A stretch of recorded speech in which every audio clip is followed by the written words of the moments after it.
What's up, everybody? I wanted to come on and do a video and answer a question that I got asked. Been asked several times, but was asked specifically to do a video on it, so I wanted to come on and do that. So if you guys do have any questions that you would like answered in a video, please comment below or DM me on Instagram or whatever, however you want to reach out. Especially if it's something that you think might help a lot of people. So since I'm doing these videos for free as of right now, I want to talk about my sponsor. So MTS Nutrition Clash 3D is my one of my favorite pre-workouts at the moment.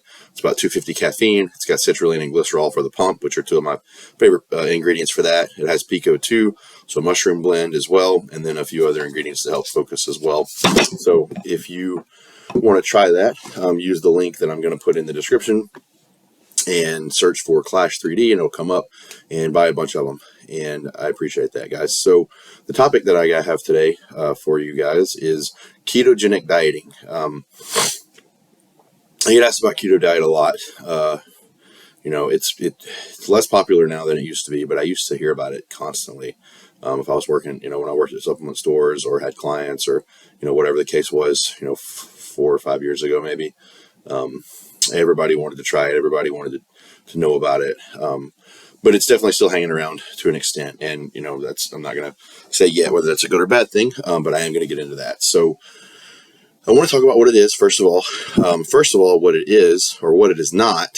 I'll get to that first. So what it is not is this low carb, high protein, low fat diet that a lot of bodybuilders do, either at the end of a contest prep or just, in general, because they're in a diet phase or whatever.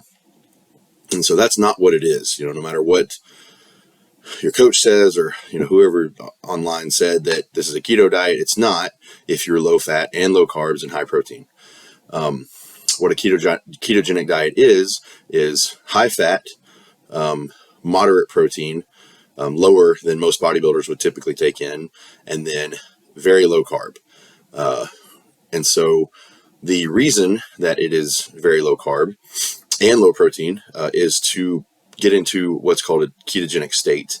What that means is your body's producing ketones for energy from dietary fat, and that's what you're using for energy versus using your typical, glycogen, blood sugar, model of energy that comes more naturally.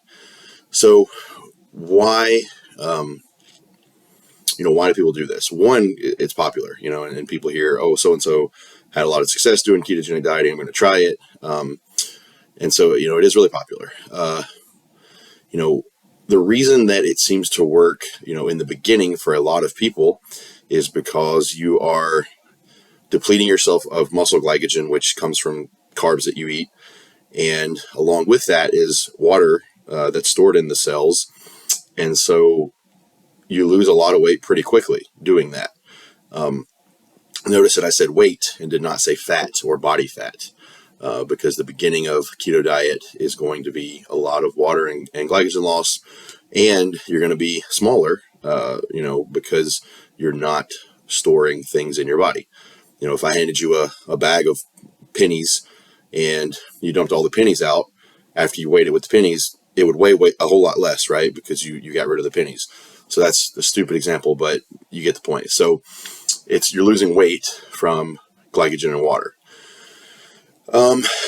Most of the time in the beginning of a ketogenic diet, you will feel like trash for, a few days probably. Most people don't make it through that, what's called the keto flu. If you're a bodybuilder and you've eaten very low carb and low fat at the end of a contest prep, you know what that feels like, right? And so the reason that you're going through that is because your body's not automatically producing ketones, not enough that you can actually run on until you do get to a very low carb, low glycogen state. And so you actually just don't have anything to run on. You're not super efficient at just burning body fat because it has to be mobilized and then oxidized. So the beginning of a keto diet is going to feel really bad. And then once you do get into ketosis, you have to stay there. If you don't want to go in and out, right? Like, so you're having a lot of, I've heard bodybuilding coaches in the past they'll do like a refeed and then put you back into keto, which makes no sense because you're just going to make somebody feel like trash for a few days for no reason. Because if they're already in keto, they're going to feel in ketosis. They're already going to feel better. And if you get them out of ketosis by giving them a bunch of carbs, it's going to hurt to get back into it. You're going to feel miserable and, go through all the symptoms of that. So in the beginning, you're going to feel like trash. And, eventually you do get adapted to it. The other problem with that type of dieting is that you have to continue to diet that way. If you like eating foods that are, very low in carbs and higher in fats, but not that high in protein, then that might make sense for you. I'm not going to get into the potential health risks and all that because that's a little more complicated, depending on whether you're in a calorie deficit or not, long-term effects, things like that, blood panels and things, cholesterol.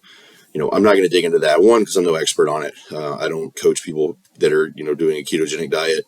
And I haven't done extensive research on it from that standpoint, but I can speak on it from a standpoint of optimizing body composition. So building muscle, burning fat, looking and feeling and performing the way that my clients want to, right? And the majority of people want to. So that's where I'm speaking on it from. So don't hear me, giving medical advice here or anything like that. I'm not a doctor. But like I was saying, the problem is you have to continue to eat that way for it to continue to work. That can be tough. Now, again, if you enjoy that style of eating and it's manageable for your lifestyle, etc., then go for it, right? If that's working for you and you like it, it motivates you, cool. I'm not here to tell you that you shouldn't do that. And so that's really kind of the only good things I have to say about it is if it is something that fits your lifestyle and preferences and it's working for you, then that's good. But there's literally tons more reasons not to do it than to do it. Some other reasons maybe you shouldn't do it. Training performance, we use creatine and glycogen mostly for our, resistance training, weightlifting, that sort of thing.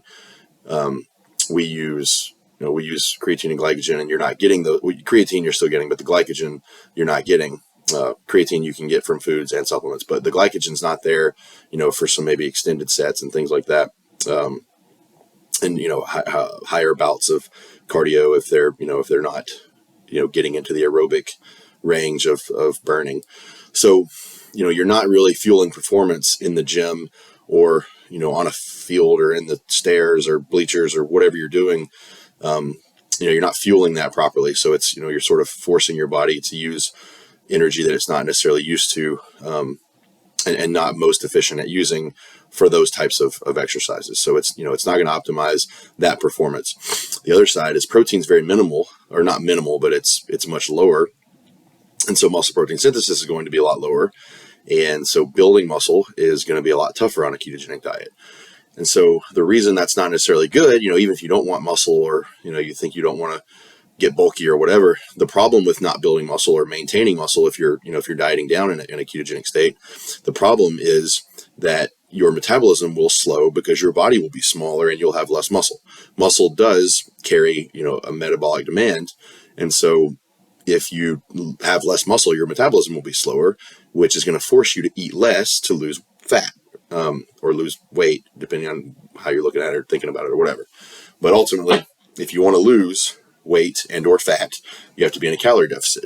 And if you are burning less because your body is, you have less muscle, then you have to eat less in order to get the same results. And so that doesn't sound good to me. It's hard to eat less, especially if you're hungry. So, not being able to build muscle because your protein intake so low is not a good thing. And so those are some, some breakdowns on it, or, kind of some of the good and bad, like I said, mostly bad. And, so if you are not someone who can be perfect, with the diet, especially one that requires high fat, moderate protein, and low carb, then keto is probably not for you because it requires almost perfect consistency to succeed. Also forgot to mention the other thing is as soon as you come off of ketogenic dieting and you start introducing carbs back in, you will end up storing muscle glycogen and water. And so that weight that you lost that you were so excited about automatically is going to all of a sudden come back really quickly. And so that's, depending on what your goals moving forward are, that could be good or bad. If your goal is to lose weight, do this again because weight is not that important, then you're going to gain all of the weight or a good bit of the weight back because you're storing things in your body again that are not body fat. So that's another bad thing about it. So if you are trying to optimize your physique, aka have some muscle and less body fat, which I think the majority of us are, because muscle is what gives us shape. If you're a male or female, you probably want to have a certain shape, whether that's you want to have big legs or you're not, or you want to have a wider back or smaller waist, or appear to have a smaller waist, or whatever. If you are if those are your goals, then ketogenic dieting is probably not for you. If for some reason you just want to be small and weigh less, then it might make sense. But that's why I don't coach people on it, because my realm is performance, as far as physique or performance in the gym in order to improve the physique, and then obviously optimizing the physique all around. So it's not something that I would recommend to hardly any of my clients, for the most part, with minus an exception here or there. So hopefully that helps. If you have any other questions, comment below. Thanks for the question. I appreciate you asking. And if anybody has any other questions, ask away, and I'll hopefully do some more videos. Thanks, guys.